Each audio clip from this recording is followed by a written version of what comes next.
Olá pessoal, hoje no canal iremos comentar um pouco sobre a Guerra de Canudos, certo? Como vamos fazer um vídeo bem curto, eu vou dar informações apenas da guerra. Para quem não entender um pouco sobre o que é a Guerra de Canudos, é um conflito entre o pessoal da cidade de Canudos, do Arraial de Canudos, liderado por Antônio Conselheiro, e as tropas do governo brasileiro, certo? Dado essa informação, vamos aos fatos da guerra. Canudos fica localizado hoje no sertão da Bahia, lá perto do município de Juazeiro, certo?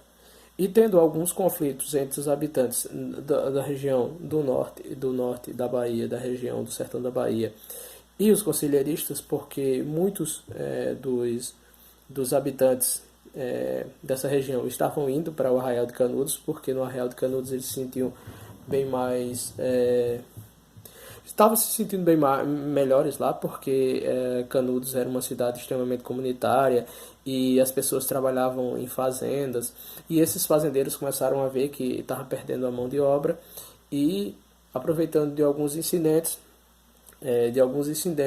fizeram com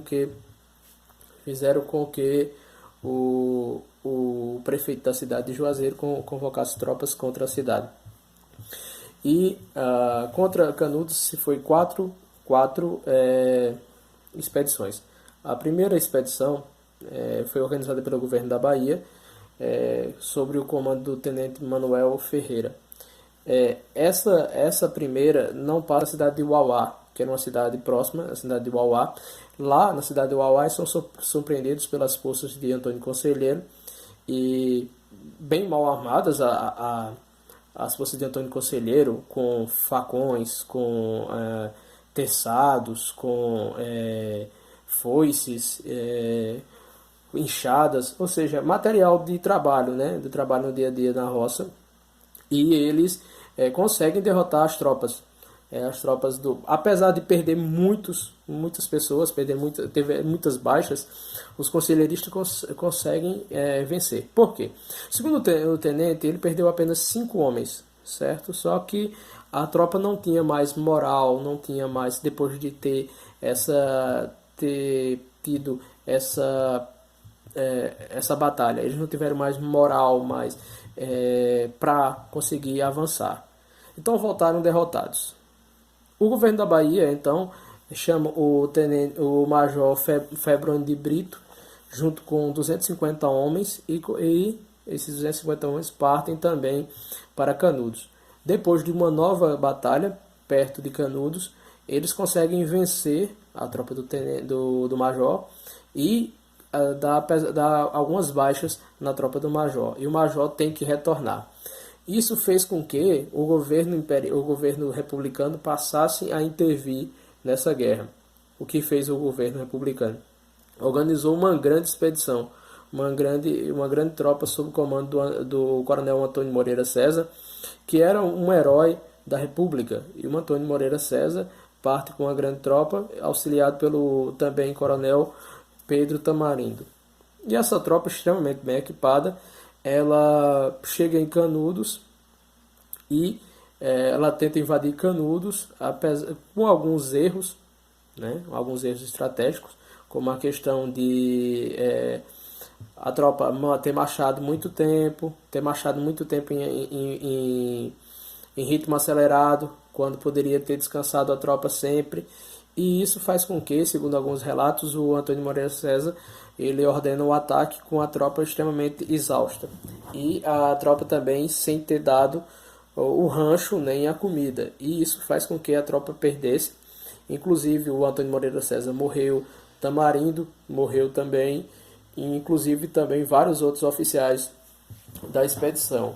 Isso faz com que o governo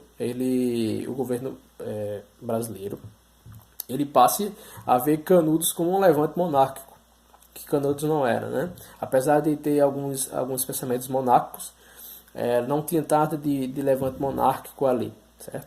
E o que acontece? O então presidente Prudente Moraes organiza, junto com o Carlos Machado Bittencourt, que era o ministro da Guerra na época, uma expedição liderada por 3 generais: chegou ao primeiro contingente a 4.000 homens e com alguns reforços chegaram quase 6.000 soldados que participaram dessa quarta expedição. O general Arthur Oscar era o comandante em chefe dessa expedição, junto com o general João da Silva Barbosa e o general Savagé.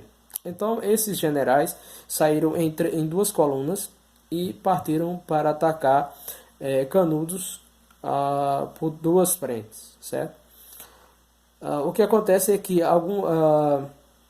houve uma resistência muito grande. Por quê? Se lembra que eu falei na expedição do general Moreira César? O que aconteceu? A tropa venceu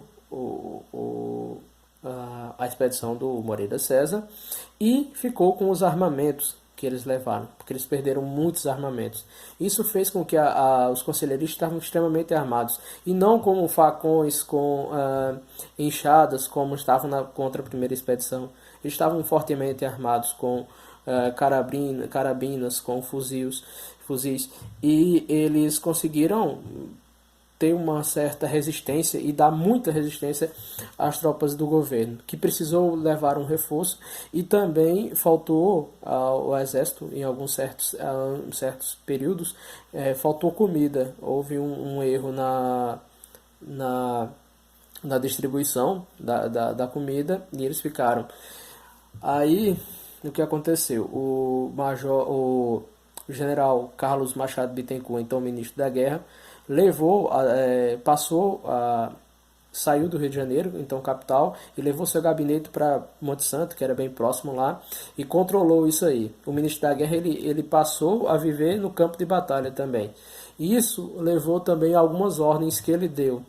A primeira ordem, uma das ordens que ele deu, segundo alguns relatos, era que ele não tinha prisão para os prisioneiros de lá. Então isso que ele estava dizendo é que não fizessem prisioneiros. Isso deu um grande genocídio, porque muitas das pessoas que se entregaram às forças do governo foram assassinadas, certo? Inclusive isso está no livro Sertões, que é uma obra do Euclides da Cunha, que foi que cobriu essa guerra como correspondente de um jornal paulista. Ele escreveu o livro Sertões a partir dessas memórias. E ele relatou que o exército brasileiro matou muitas pessoas que tinham se entregado a eles, certo? E isso fez com que também, quando chegasse a questão, quando o ministro da Guerra chegou e o resto das tropas chegaram, se fechou o cerco contra o pessoal de Canudos. O Antônio Conselheiro faleceu, ele morreu devido a algumas complicações, e o resto dos líderes, como João Abade, como Pajeú, também morreram, e isso fez com que o exército brasileiro tomasse o território e destruísse Canudos. Canudos foi uma grande resistência de pessoas ao governo, certo? Porque se a gente for perceber nessa época, não um pouco diferente de hoje, o governo só se lembrava na época, só se lembrava de recolher impostos da população, e a população não via nada sendo devolvido a ela. Além disso, a população vivia refém do coronelismo que começava a imperar naquela região, e isso fez com que as ideias de conselheiro e a ideia de viver num local comunitário fosse extremamente interessante para eles. Além disso, a repressão por parte do governo seja da Bahia ou seja do governo federal, fez com que essas pessoas se revoltassem mais ainda. E posteriormente o governo federal ter usado força excessiva, né, utilizando quase um quarto da tropa do efetivo do exército, com 3 generais, para conseguir destruir esse local. Além disso, o genocídio de crianças e de idosos, de mulheres, feitos pelas tropas do governo. Isso fez com que essa guerra fosse um marco também dos movimentos sociais, como contra o governo. Essa é uma das primeiras revoltas contra a República no Brasil. Então é isso, certo? Eu vou fazer alguns outros vídeos sobre essa questão, sobre a Guerra de Canudos, mas fica para depois comentar um pouco sobre a cidade, sobre como era essas outras questões. Obrigado, gente. É isso.